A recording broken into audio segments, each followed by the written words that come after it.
मुझसे किसी हमदर्दी की तवक्का मत करना जमील अहमद। इनका चमक कर नफरत से बोली, तुमने मेरी आका को दुख दिया है, तुम्हारी सजा मौत भी हो सकती है, मगर मैं तुम्हें ऐसी सजा दूंगा जिसे तुम हमेशा के लिए याद रखोगे। फिर कभी इनका के आका को जहर करने की जुर्रात नहीं कर सकोगे। मैं गंग सा खड़ा इनका को तस्वीरें हैरत बना देखता रहा। इस वक्त इनका की आंखों में मेरे लिए हमदर्दी का कोई जज्बा नहीं था। वो गैज़ो बज़गज़ब के आलम में मेरे सर पर खड़ी मुझे खौनख्वार नजरों से देख रही थी।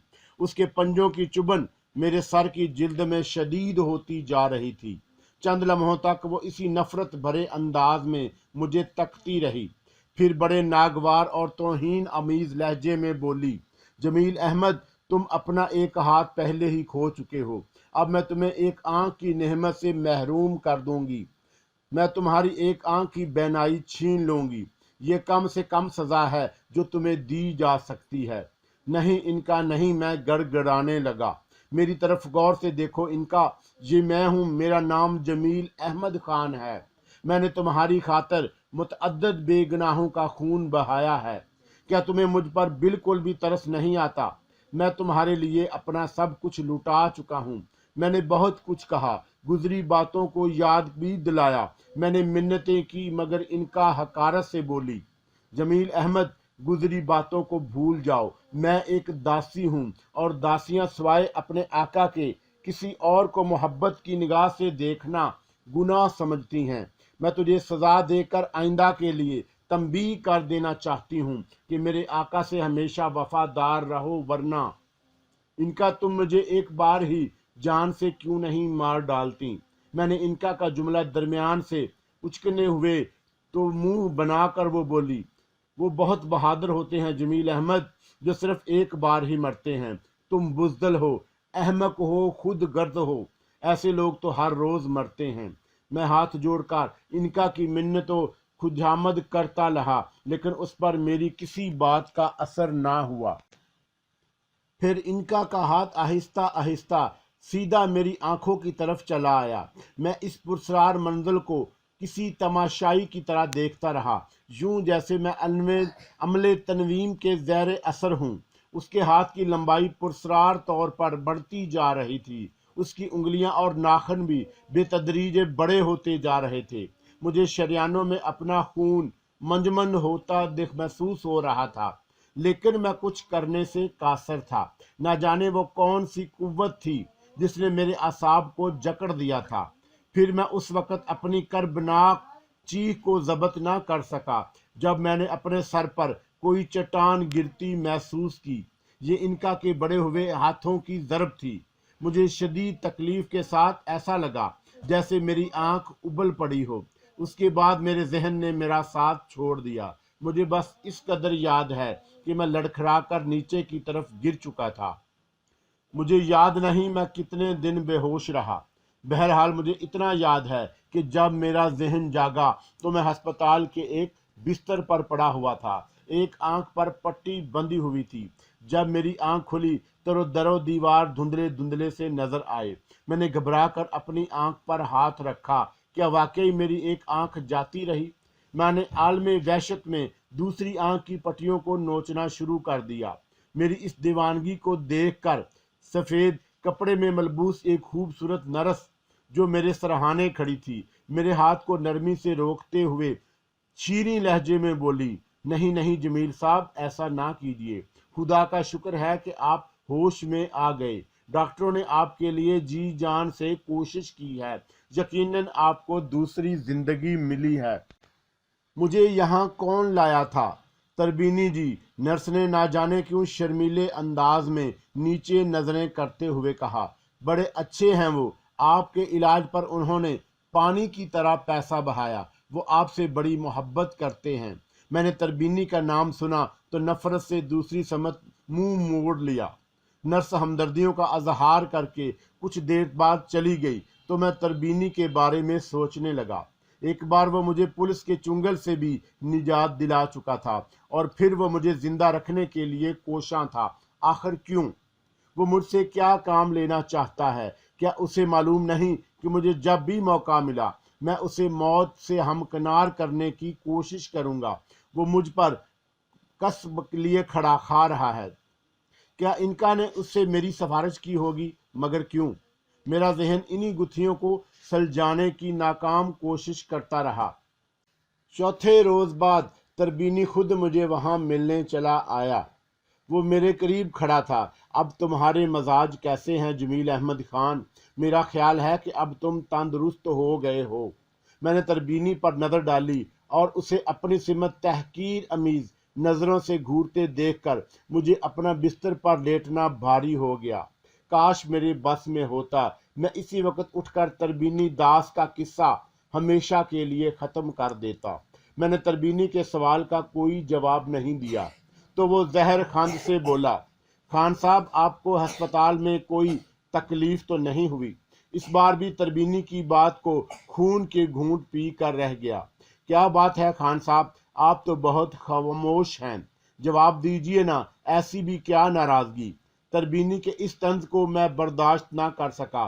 میں نے اس کی آنکھوں میں آنکھیں چار کرتے ہوئے خونخوار لہجے میں پوچھا، تربینی تم آخر مجھ سے کیا چاہتے ہو؟ فی الحال تو میں آپ کی خیریت بھگوان سے نیک چاہتا ہوں۔ تربینی مجھ پر الفاظ کے نشتر چبوتے ہوئے بولا۔ تربینی، میں نے اضطراب سے کہا، تم انسان نہیں بلکہ راکشس ہو۔ جمیل احمد خان، برداشت کی حد ہوتی ہے۔ اچانک تربینی کے چہرے کے تیور خراب ہو گئے اور وہ مجھے حقارت سے گھور کر بولا، آنکھ اور ہاتھ چلا گیا، اب ایک ٹانگ کی باری ہے، سوچ لو اس بار اس کا نمبر ہے۔ حالات نے مجھے بے بس کر دیا تھا تربینی، مگر اتنا یاد رکھو کہ میرے اندر تھوڑی بہت غیرت ضرور ہے۔ میں تمہارا دشمن نمبر 1 ہوں اور جب بھی موقع ملے گا تمہارا قصہ اس دنیا سے پاک کرنے کی کوشش کروں گا۔ تمہارے ساتھ انکا ہے تربینی، یہ مت بھولو کہ تم خواہ کسی شکتی سے کام لے لو مگر مجھے تم اپنا غلام نہیں بنا سکتے۔ میں تمہیں مرا ہوا دیکھنا چاہتا ہوں، میں نے فیصلہ کن لہجے میں کڑک کر جواب دیا۔ تو تربینی مجھے یوں گھورنے لگا جیسے اسے میری دماغی صحت پر شبہ ہو رہا ہو۔ کچھ دیر اس کی یہی حالت رہی اور وہ پھر بولا، جمیل احمد خان دھیرج رکھو، ذرا شانتی سے کام لو، اس بات کو من سے نکال دو کہ تم مجھ سے کبھی نجات پالو گے۔ اب تمہارا ساتھ جنم جنم کا ہے، جب تک میں نہیں چاہوں گا تم مر بھی نہیں سکتے۔ آنے والا سمے تمہیں بتائے گا کہ میں کتنی مہان شکتی کا مالک ہوں۔ انکا کو درمیان سے ہٹا دو، پھر میں تمہیں بتا سکتا ہوں کہ کون کتنے پانی میں ہے۔ میں نے بھی بگڑے ہوئے تیور سے جواب دیا، انکا کی شکتی کے ساتھ تم میرا مقابلہ کیوں کرتے ہو؟ بہرحال یہ خیال رکھو کہ جب انسان کو زندگی سے کوئی لگاؤ نہ رہے تو پھر اسے موت کی بھی کوئی فکر نہیں رہتی۔ مجھے انکا کی بھی کوئی پرواہ نہیں۔ یہ ہسپتال ہے خان صاحب، میں تم سے اپنی کوٹھی پر بات کروں گا۔ تربینی نے حقارت سے کہا، میں اب تمہاری کوٹھی پر پیشاب بھی کرنا پسند نہیں کروں گا۔ تربینی کے چہرے پر خون کی تمازت پھیل کر گہری ہو گئی۔ اس کے تیور بتا رہے تھے کہ وہ اس وقت شدید غصے میں ہے۔ چند لمحات وہ اسی کیفیت سے دو چار رہا، پھر دانت پیس کر بولا، میں دیکھوں گا کہ تم کتنے مرد ہو۔ پھر اس سے بیشتر کہ میں اس کی کوئی بات کا جواب دیتا، وہ مجھ سے نفرت انگیز نظریں ڈالتا ہوا کمرے سے باہر چلا گیا۔ اس کے جانے کے بعد بھی میں دیر تک اسی کے بارے میں سوچتا رہا۔ مجھے تربینی کے فلیٹ پر رہتے ہوئے 3 ماہ گزر چکے تھے اور پھر حالات نے یکدم پلٹا کھایا کہ میں دوبارہ انکا کو قبضے میں کرنے کے خواب دیکھنے پر مجبور ہو گیا۔ میں کچھ دنوں سے محسوس کر رہا تھا کہ تربینی ہر وقت کسی سوچ میں گم رہتا۔ وہ تربینی جو کبھی مجھ سے بات بھی نہ کرتا تھا، اب مجھ سے ملنے کے لیے ملازموں کے کوارٹر تک آ جاتا۔ میں تربینی کی ہمیشہ جھکی ہوئی نظروں سے ملتا۔ میں محسوس کر رہا تھا کہ وہ مجھ سے کوئی خاص بات کرنا چاہتا ہے جس کی وجہ سے وہ میرے پاس آتا تھا، لیکن کوئی رکاوٹ ایسی ضرور تھی جس کی بنا پر وہ مجھ سے کچھ کہے بغیر واپس چلا جاتا۔ تو میں نے کبھی تربینی سے اس کی بے چینی کی وجہ دریافت کرنے کی کوشش بھی نہیں کی۔ انہی دنوں ایک بار تربینی نے شوبھا نامی ایک خوبصورت لڑکی کو میرے حوالے کیا۔ میں حسب معمول उसे एक नए वीराने में ले गया और संगे दिल जलाद की तरह उसे ठिकाने लगा दिया।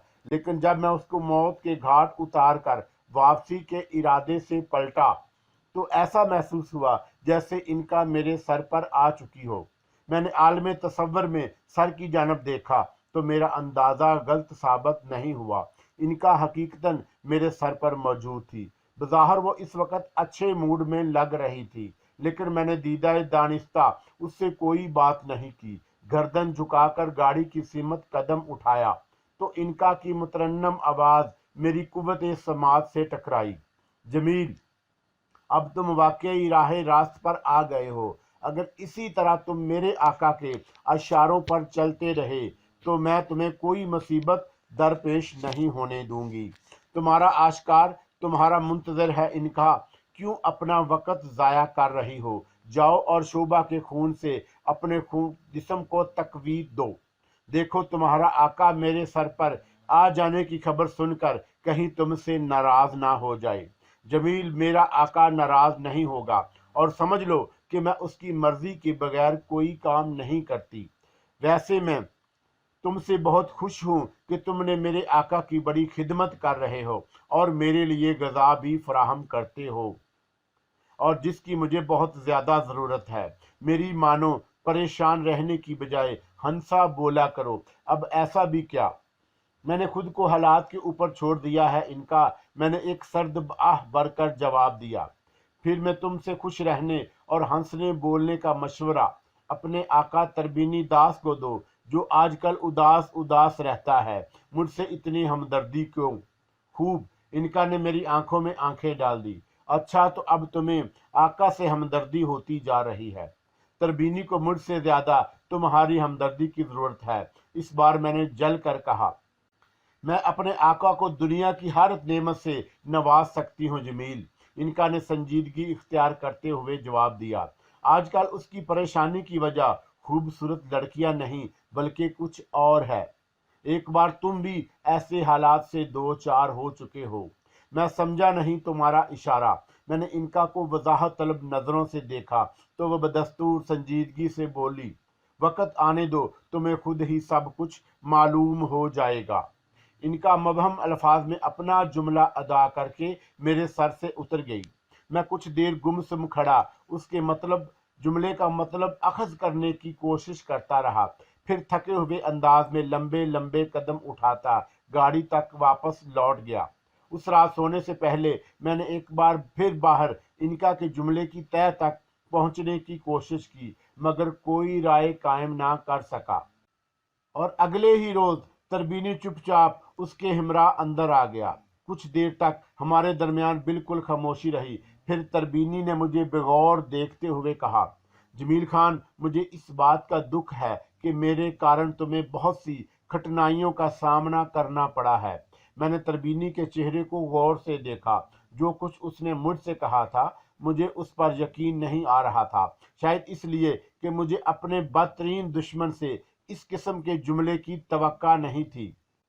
मेरे चेहरे पर हैरत के तासरात देखे तो बड़ी संजीदगी से बोला, मैं तुमसे गलत नहीं कह रहा जमील। क्या तुम्हें मेरी बात पर विश्वास नहीं? और विश्वास होगा भी कैसे? मेरे लिए क्या हुक्म है सरकार? मैंने किसी जर खरीद गुलाम की तरह मैं आपकी हर सेवा करने को तैयार हूँ। तरबीनी चंद सानिये तक वो मेरे चेहरे के तासरात को देखता रहा। फिर उसने कमरे में टहलना शुरू कर दिया। उसके चेहरे पर उलझन और परेशानी के मिले जुले तासरात मौजूद थे। मैं किन अखियों से उसे देखता रहा। अचानक वो टहलते टहलते मेरे करीब आ गया और बड़ी उदासी से बोला, तुम्हें अंदाजा है कि मैं इनका को कितनी कठिन परीक्षा और जाप के बाद मैंने हासिल किया है। मैं इन बातों को भूल जाना चाहता हूँ सरकार, सब मुकद्दर का खेल है, मैंने बुझी हुई आवाज में कहा। तरबीनी ने आगे बढ़कर अपने दोनों हाथ मेरे कांधों पर रख दिए। फिर बड़े दोस्ताना अंदाज में बोला, जमील खान, आज के बाद से हम दोनों मित्रों की तरह एक दूसरे के साथ दोस्ती निभाएंगे। मुझ पर विश्वास करो। मुझे एक बार फिर अपनी कुव्वत समात पर शुबा हुआ। तरबीने के रवैये की इस अचानक और हैरत अंगेज तब्दीली ने मुझे हैरान कर दिया। भला ये क्यों कर मुमकिन था कि जो शख्स मेरा सबसे बड़ा दुश्मन हो, जिसने मेरी एक इनका को अपनी ताकत की भेंट चढ़ा दिया हो, वो मुझे दोस्त कहकर मुखातब करे। मैं भगवान की सौखंड कह खा कर कह रहा हूं जमील कि आज के बाद मैं तुमको अपना मित्र समझूंगा, तुम सगे भाइयों की समान मेरे साथ रहोगे। लेकिन कहकर तरबीनी खामोश हो गया तो मैं समझ गया कि जरूर ऐसी कोई आफतादा आन पड़ी है जो वो मेरी तरफ दोस्ती का हाथ बढ़ा रहा है, वरना इससे पहले भी मैं उसका बर्ताव देख चुका था। तरबीनी काफी देर तक खामोश रहा तो मैंने बेताबी से पूछा, आप कुछ कहते कहते चुप हो गए हैं, क्या कोई खास मसला दरपेश है?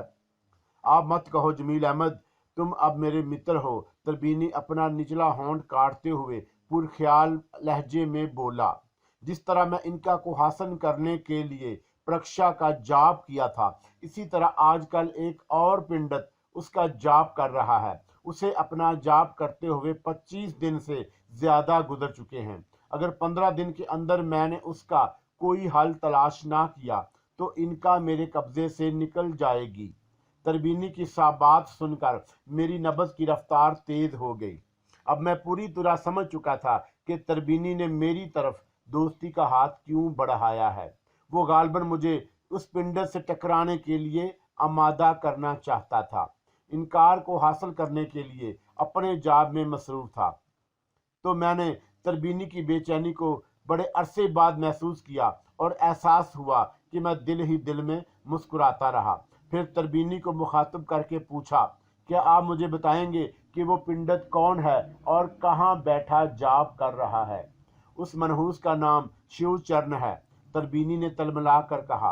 वो अंधिया चलकर पहाड़ी के बनांदी नदी के किनारे पर एक पुराने मंदिर में बैठा अपना जाप करने में मगन है। मैं चाहता हूं कि उसे उसका जाप पूरे होने से पहले मार डालूं। मैं तुम्हें वचन देता हूं, अगर तुम सफल हो गए तो मेरे मित्र बनकर रहोगे। मैं सारा जीवन तुम्हारा ये एहसान नहीं भूलूंगा। मैं तैयार हूं तरबीनी। मैंने फौरी तौर पर अपनी आमादगी का इजहार करते हुए फिर कहा, मगर क्या आपने इनका से दरियाफ्त नहीं किया कि हम अपने इरादों में कामयाब होंगे या नहीं? पूछा था, परंतु उनका इस सिलसिले में कुछ नहीं बता सकती। जब तक पिंडत शिवचरण अपने मंडल में है, इनका की शक्ति भी उसे कोई नुकसान नहीं पहुंचा सकती। ऐसी सूरत में भला मैं क्या कर सकूंगा? मैंने दबी आवाज में कहा तो तरबीनी साफ गो बोला, सुनो जमील अहमद खान, तुम जिन हालात में जीवन बता रहे हो वो मौत से भी बदतर है। ऐसी सूरत में तुम्हारे लिए शिव चरण से टकराना कोई दुश्वार बात नहीं। अगर तुम सफल हो गए तो तुम्हारे दिल दुख दर्द दूर हो जाएंगे।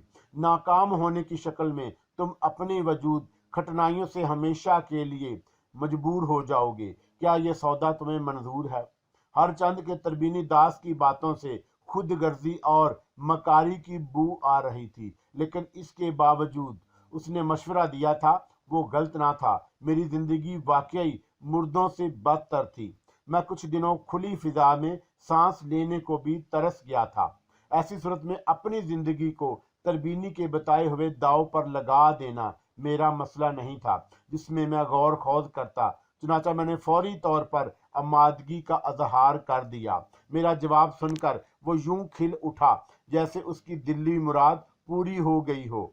वो मुझे बड़ी देर तक पिंडो शिव के हालात से आगाह करता रहा, फिर ये कहकर चला गया कि मुझे अगले दिन अपने इस खतरनाक सफर पर रवाना करेगा। शिवचरण को मौत के घाट उतारने का वादा करके मैं पूना से सूरत के लिए रवाना हो गया। एक अरसे बाद मैंने खुली हवा में आज़ादी का सांस लिया। मैं अपनी आज़ादी को बरकरार रखना चाहता था। तरबीनी दास ने कौन से जुल्म थे जो मुझ पर नहीं तोड़े? मेरी जगह कोई और शख्स होता तो कब का इस जहां से रुखसत हो जाता, लेकिन ये मैं था जमील अहमद खान जो जुल्म सितम बर्दाश्त करने का आदी हो चुका था, जो अपनी एक आंख की बेनाई और एक हाथ से पहले ही मारूम था। जिंदगी मेरे लिए मुर्दों से भी बदतर थी। मैं असीरी की इन जंजीरों को तोड़ना चाहता था। چنانچہ جب تربینی نے شیو چرن کا ذکر کیا اور حالات سے آگاہ کرتے ہوئے وندھیا چل کر جا کر موت کے منہ میں چھلانگ لگانے کو کہا تو میں نے بے دھڑک اپنی آمادگی کا اظہار کر دیا۔ میرے پاس اس کے سوا کوئی چارہ نہ تھا۔ میں سمجھتا تھا کہ شاید اس طرح میری بگڑی تقدیر سنور جائے۔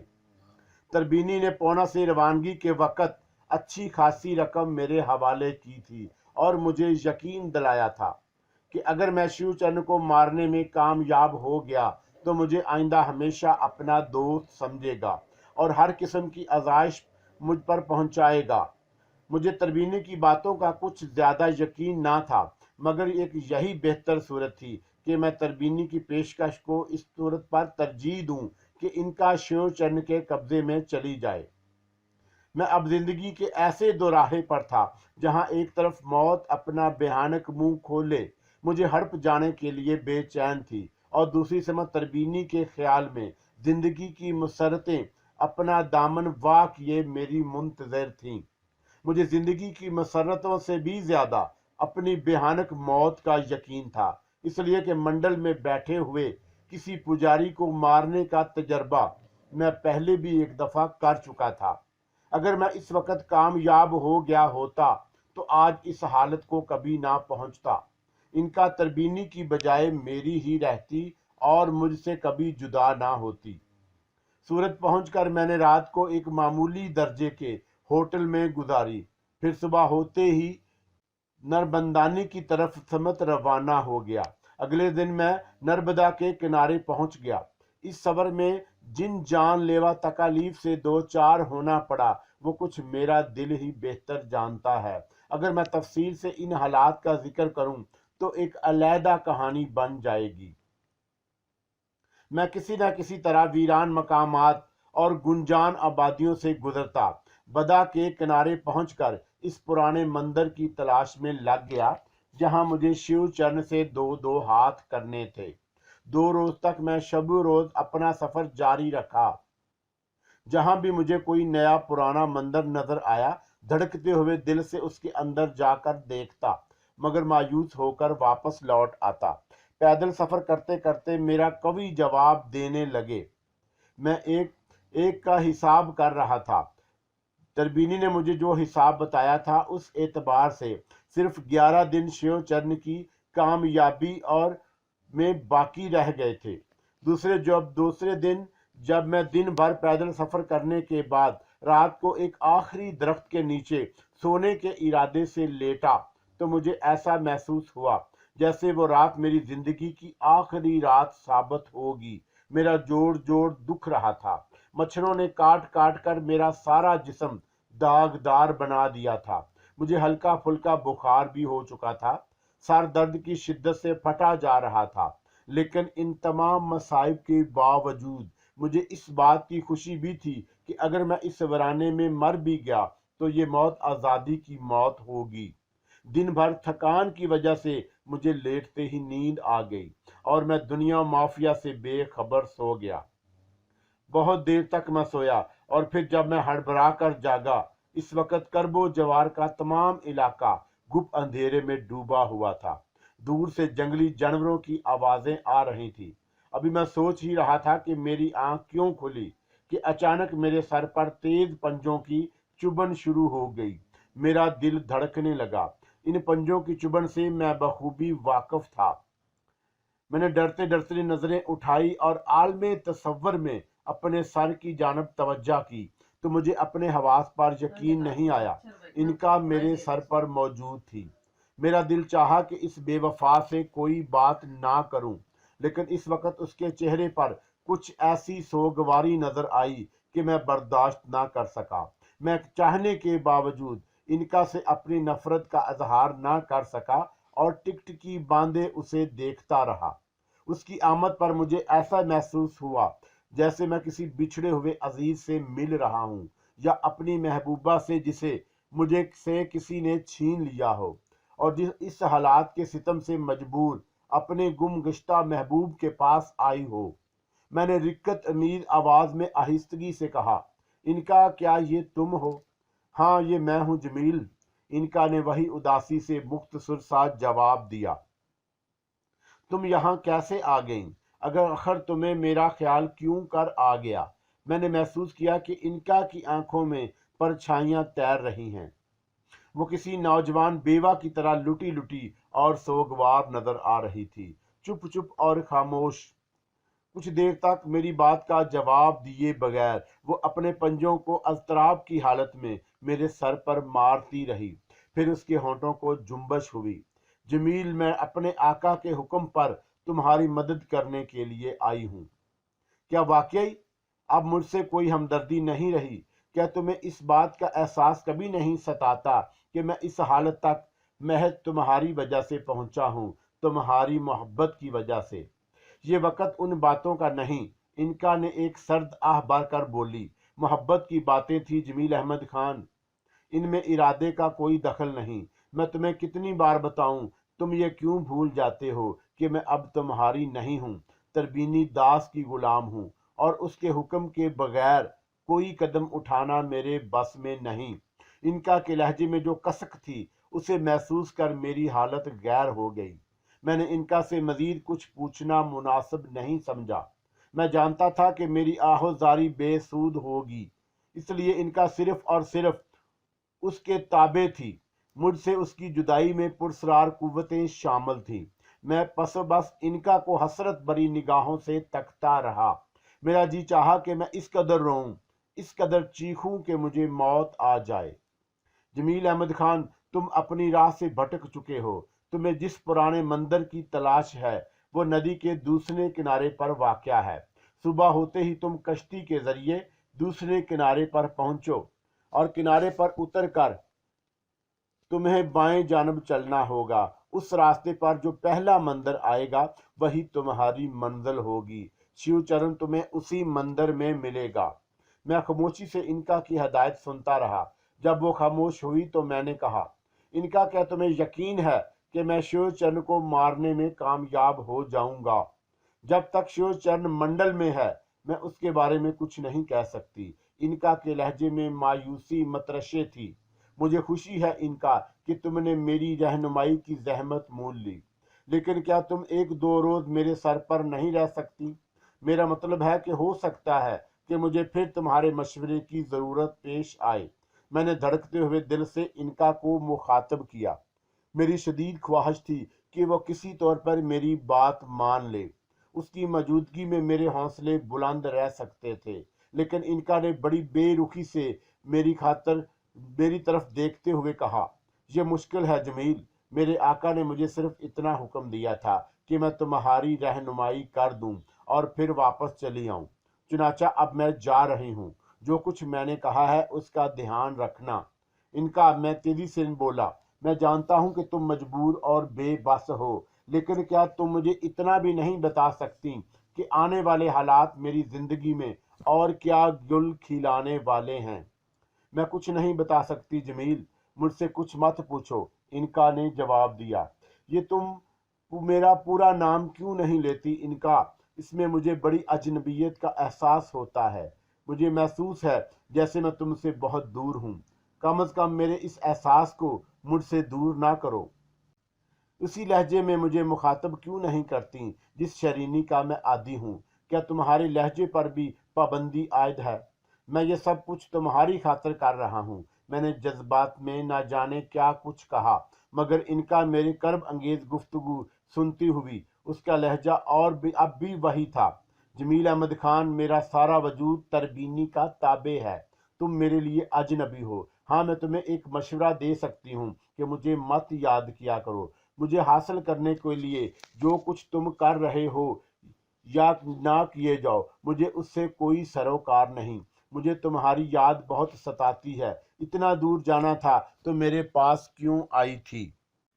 जवाब में इनका ने एक लम्हे के लिए मुझे नफरत और हकारत की नज़रों से देखा। फिर उसकी नज़रों में बेबसी का एहसास झलक उठा। उसकी आंखों में एक पल के लिए मोहब्बत सिमट आई, मगर फिर अचानक वो मेरे सर से उतर गई। मैं उसे आवाज़ें देता रहा, लेकिन बेसूद। फिर दूसरे दिन मैंने इनका के कहने के मुताबिक वो मंदिर ढूंढ लिया और फिर मंदिर में दाखिल हो गया, और थोड़ी देर बाद अंधेरा मेरे आंखों से छटा तो मैंने उस शख्स को देखा जो आलती पालती मारे टूटे हुए फर्श पर बैठा था। उसके हाथों में मंडलियों वाली माला बड़ी तेजी से चल रही थी। मैं ठीक तौर से पुजारी की सूरत तो ना देख सका, और मुझे इतना यकीन हो गया कि ये वही पुजारी शिवचरण होगा। इनका की रहबरी गलत नहीं हो सकती थी। मैं कुछ देर साख्तो जामद खड़ा उसको देखता रहा, फिर उल्टे कदमों लौट आया। मैंने अंधेरे की बजाय उजाले में उससे निमटने का फैसला किया। रात मैंने पुराने मंदिर से एक फरलांग दूर एक खुली चट्टान पर गुजारी। सुबह हुई तो मैंने नदी पर गुस्ल किया, दरख्तों से कुछ कुछ फल तोड़ कर खाए, फिर उसी मंदिर की सिमत चल पड़ा। मैं अपने अंदर भरपूर तवानाई महसूस कर रहा था। पुराने मंदिर में इस वक्त अच्छी खासी रोशनी थी, इसलिए मैं उस पुजारी को बेखूबी देख सकता था। कट्टा पुजारी सरतापा अलफ नंगा था। उसने अपने कुशादा सीने पर संदल मल रखा था। आंखें मूंदे वो माला पर जाप में मगन था। उसकी तराफ में सफेद दायरा सा बना हुआ था। मैं समझ गया कि यही वो मंडल है जिसके अंदर पुरस्कार कुव्वत भी बेकार है। चंद लम्हे तक मैं मबहूत खड़ा शिवचरण को देखता रहा, फिर कदम उठाता सफेद लकीर के करीब गया और मैं शिवचरण को मुखातब करके बोला, अरे मूर्ख, तू जो तपस्या कर रहा है उसमें तेरा सफल होना नामुमकिन है। अगर तुझे अपना जीवन प्यारा है तो अपना जाप छोड़कर मंडल से बाहर आ जा, नहीं तो मैं तुझे ऐसा कष्ट दूंगा कि सारा जीवन बेहकल रहेगा। मैंने महज हवा में तीर छोड़ा था, लेकिन उसका खातर ख्वा असर हुआ। शिवचरण की उंगलियां माला पर चलते चलते थम गईं। उसने आंखें खोलकर मेरी सिमत हैरत से देखा। उसकी आंखों में दहकते शोले देखकर मैं एक पल के लिए लर्ज उठा, लेकिन फिर हिम्मत करके बोला, शिवचरण, मैं तेरे मन की आशा को पढ़ चुका हूँ। तो इनका की पुरस्कार शिकस्ती को कब्जे में करने का ख्वाब देख रहा है, परंतु ये तेरा सपना पूरा नहीं होगा। मेरी मान और मंडल से बाहर आ जा। जान बचाने का तेरे लिए केवल एक यही तरीका है। याद रख, अगर तूने मेरी इच्छा का पालन ना किया तो तुझे सारा जीवन खटनाइयों में बिताना होगा। शिवचरण बदस्तूर अपनी सुर्ख सुर्ख आंखों से मुझे घूर रहा था। मेरा दिल बाहर आ रहा था। मैंने अंधेरे में जो तीर चला दिया था वो अभी पूरी तरह निशाने पर नहीं लगा। शिवचरण कुछ देर तक मुझे यूं ही घूरता रहा, जैसे वह मेरी बातों की तह तक पहुंचने की कोशिश कर रहा हो। फिर अचानक उसकी आंखों में शोले से रक्स करने लगे। उसने अपना हाथ उठाकर जोर से मुझे धत्कार दिया और फिर दोबारा आंखें बंद करके अपने जाप में मगन हो गया। संदली दानों की माला पर उसकी उंगलियां दोबारा चलने लगी। मेरी पहली कोशिश रायगा गई। मैंने 2-3 बार हिम्मत करके और देवी देवताओं के उल्टे सीधे नाम लेकर उसे डराना चाहा, लेकिन नतीजा सिफर रहा। शिवचरण ने ना तो मेरी बातों पर कोई ध्यान दिया और ना ही आंखें खोली। पूरी तवज्जो से अपने जाप में मगन रहा। मैं तलमलाकर मंदिर से बाहर आ गया और चट्टान से एक वजनी पत्थर बेमुश्किल उठाकर दोबारा अंदर आ गया। मंडल के करीब पहुंचकर मैंने वजनी पत्थर को अपने हाथ से बुलंद किया और जिस्म की पूरी कुव्वत जमा करके उसे शिवचरण की सिमत उछाल दिया। पत्थर अगर शिवचरण के सर से टकराता तो वो यकीनन मरता, लेकिन जो कुछ हुआ मेरा अवसान खता कर देने के लिए काफी था। मेरा फेंका हुआ पत्थर शिवचरण के सर पर पहुंचकर हवा में मुअल्लिक हो गया। फिर तेजी से मेरी सिमत पलटा। मैंने बुखलाकर एक तरफ होकर खुद को बचाना चाहा, लेकिन इसके बावजूद पत्थर मेरे बाएं शाने से इस जोर से टकराया कि मैं कराह कर फर्श पर उलट गया। शिवचरण की महुइयत में कोई फर्क नहीं आया। वो बदस्तूर अपने जाप में मगन था।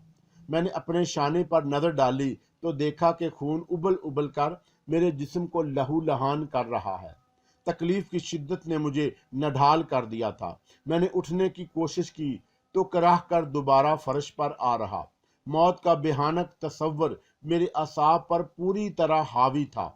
मुझे ऐसा महसूस हो रहा था कि अगर मैं कुछ देर और इसी तरह पुराने मंदिर के अंदर रहा तो मेरा दम घुट जाएगा। میں نے اٹھنے کی بجائے آہستہ آہستہ دروازے کی طرف رینگنا شروع کر دیا۔ دروازے سے باہر تک جانے میں کتنا وقت صرف ہوا مجھے کچھ یاد نہیں، البتہ اتنا ضرور یاد ہے کہ دروازے کے باہر آتے ہی میری ہمت جواب دے چکی تھی اور میں بے ہوش ہو چکا تھا۔ دوبارہ ہوش میں آنے پر میں نے خود کو نیم مردہ حالت میں اسی پرانے مندر کے دروازے پر پڑے پایا۔ میرا شانہ پیپ بڑے پھوڑے کی طرح دکھ رہا تھا، ذہن بری طرح چکرا رہا تھا اور مجھے اندازہ ہو گیا کہ میں پورا دن بے ہوش رہا ہوں۔ بھوک اور پیاس کی شدت سے میرے حلق کے اندر کانٹے پڑ چکے تھے، غالباً وہ بخار کی شدت تھی جس کے باعث میرا جسم پھونکا ہوا تھا۔ موت کا تصور جاگا تو گھٹن کا احساس اور شدید ہو گیا۔ میں نے خوف زدہ نظروں سے پرانے مندر کی طرف دیکھا تو مجھے یوں لگا جیسے پرانا مندر مجھے کچل ڈالنے کے لیے میری سمت بڑھ رہا ہو۔ خوف و دہشت کے بارے میں میرے منہ سے چیخ نکل گئی۔ میں نے ہمت کر کے رینگنا چاہا لیکن توازن برقرار نہ رکھ سکا اور پتھریلی چٹان سے نشیب کی طرف لڑکتا چلا گیا۔ میرا ذہن ایک بار پھر تاریکیوں میں دوڑ گیا اور میں بے ہوش ہو چکا تھا۔ دوسری بار کی بے ہوشی کتنی طویل ثابت ہوئی یہ خدا ہی بہتر جانتا ہے۔ مجھے تو بس اتنا یاد ہے کہ میری نگاہوں کے سامنے سے تاریکی کا پردہ ہٹا تو میں نے خود کو ایک کٹیا میں پایا جہاں ایک پنڈت سادھو موجود تھا۔ جب میری نگاہ اس سادھو پر پڑی تو میں سمجھا کہ شیو چرن ہے جو اپنا انتقام لے گا۔ سادھو نے مجھے حیرت سے دو چار دیکھا تو اس نے منہ ہی منہ میں کچھ پڑھ کر میرے اوپر پھونکا، آہستہ سے اٹھ کر باہر چلا گیا اور میں ہکا بکا ہر چیز کو مینی خیز نظروں سے گھور رہا تھا کہ وہی سادھو دوبارہ داخل ہوا۔ اس کے سیدھے ہاتھ میں پیتل کی ایک لٹیا سی تھی جس سے بھاپ نکل رہی تھی۔ میرے قریب آ کر سادھو بیٹھا، پھر میری آنکھوں میں آنکھیں ڈال کر بولا، لو اٹھو اور یہ گرما گرم دودھ پی لو۔ میں کہاں ہوں؟ میں نے حیرت سے پلکیں جھپکاتے ہوئے سوال کیا۔ مجھے کٹیا میں اپنی موجودگی نہ جانے کیوں عجیب پرسرار لگ رہی تھی۔ کچھ حواس بجا ہوئے تو مجھے یاد آ گیا کہ پرانے مندر سے باہر نکل کر کن حالات سے دو چار ہوا تھا۔ میرے شانے سے خون کا فوارہ ابل رہا تھا۔ اسی گنودگی اور خوف کی ملی جلی کیفیت میں میں پرانے مندر سے دور بھاگ جانے کی کوشش کر رہا تھا۔ سادھو پنڈت نے مجھے پریشان دیکھا تو زیر لب مسکرا کر بڑے میٹھے لہجے میں بولا، میں تمہارا دشمن نہیں، اس قدر خوف سے مجھے مت دیکھو۔ اگر میں تمہارا دشمن ہوتا تو میں تمہیں اپنی کٹیا میں لانے کی بجائے اسی جگہ چھوڑ آتا جہاں تم خون میں لت پت پڑے تھے۔ اگر میں اس سے تمہاری سہایتا کر سکوں تو نہ کرتا تو اب تک تم مر کھپ چکے ہوتے۔ اٹھو بالک اور مجھ پر وشواس کر کے دودھ پی لو۔ پنڈت کی باتوں میں نہ جانے کیسا جادو تھا کہ میں نے بے اختیار اس کا کہا مان لیا۔ دودھ حلق سے اونڈیلا جسم کو گرمائی پہنچی تو مجھے یوں لگا جیسے مجھ میں نئی روح سرایت کر گئی ہو۔ سادھو کی نظریں بدستور میرے چہرے پر جمی ہوئی تھیں۔ ان نظروں میں میرے لیے نفرت کی بجائے اپنائیت کا احساس تھا۔ میں نے دودھ پی کر اطمینان کا سانس لیا، پھر اس مہربان شخص کو مخاطب کر کے بولا، سادھو مہاراج، میں نے تمہارا کہاں مان لیا۔